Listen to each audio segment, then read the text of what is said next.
ආයුබෝවන් ආශිර්වාදාත්මක දවසක්. අද නිවාඩු දවස. ඉතින් මම අද ඔයගොල්ලන්ට කියන්න ගොඩක් වැදගත් කාරණයක්. එකක් තමයි මම දැක්කා මේ සෝෂියල් මීඩියා වල ඉන්ෆ්ලුවන්ස්ලා රයිට් ඒගොල්ලන් මේ සෝෂියල් මීඩියා වල මොනටයිස් කරන්න ගොඩක් රිස්ක් ගන්න වැඩ කරනවා. හරිද? විශේෂයෙන් කොල්ලෝ. හරිද? මම දැක්කා රේල් පාරක ට්‍රේන් එක යනකොට යට රේල් පාර යට මෙහෙම බුදියා ගන්නවා උඩ අතට බුදියාගෙන ඉන්නවා උඩින් ට්‍රේන් එක යනවා. හරිද? ඒක හරිම රිස්කි වැඩක්. හරිද? ඒ වගේ ගොන් වැඩ නම් කරන්න එපා. එහෙම කරන්න මට කියන්න තියෙන්නේ එහෙම කරනවා නම් ඒ වගේ ලොකු රිස්ක් එකක් අරගෙන ඔය සෝෂියල් මීඩියා වල ඉන්ෆ්ලුවන්ස් වෙන්න යමක් කරනවා නම් ඒ මනුස්සගේ ජීවිතේ කිසිම වටිනාකමක් නැති. හරිද? වැලියබල් එක වැලුවේෂන් එක 0. හරි කිසිම වටිනාකමක් නැති ජීවිතයක්. එහෙම ඒ වගේ ගොන් වැඩක් කරනවා. ඒක තමයි මට කියන්න තියෙන්නේ. හරිද?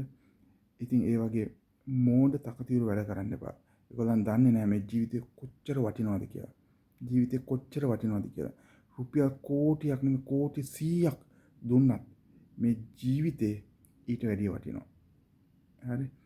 මිනිහෙකුට මොන දේ මුළු ලෝකේ මොන දේවත් නෙමෙයි මුළු ලෝකේ ලැබුණත් වැඩක් නැහැ. තමන්ගේ ජීවිතේ නැති වෙනවා නම්. රයිට්? කවුද මොනවද දෙන්නේ? තමන්ගේ ජීවිතේ වෙනුවෙන්. ඒක නිසා මේ ජීවිතේ වටිනාකම තේරුම් ගන්න. අනිත් එක අර එල්ලිලා මැරුණා. නේ? කොරියන් කොල්ලේ. රයිට්? මට කියන්න තියෙන මෙහෙමයි. මේ සමාජයේ අලුතෙන් එන සමාජයට ගන්න පුළුවන් හොඳම වටිනාම ඇඩ්වයිස් එක මේක. මොකක්ද? තීරණයක් ගන්න. හැම දෙයකම තීරණය කරගන්න. ඒ තීරණය වෙනස් කරන්න එපා.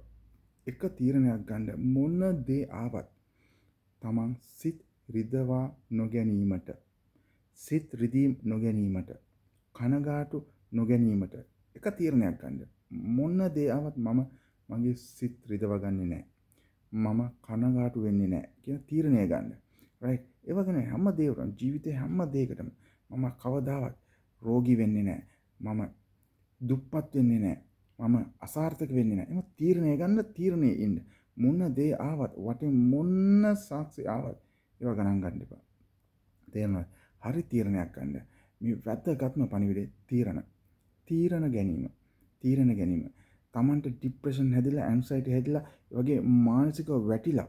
රයිට්? ඒ තැනට එනකන් ඉන්න එපා මේ තීරණය ගන්න. ඒතකොට ගන්න අමාරුයි. ගන්න බෑ මිනිස්සුෙකුට. හරිද? ඒ නිසා කලින් ඉඳන් ඒ තීරණේ අරගෙන ඉන්න. රයිට්? ඉතින් මම ওই පණිවිඩය තමයි දෙන්න ගත්තේ. Thank you very much. මම පුරුණද කියලා.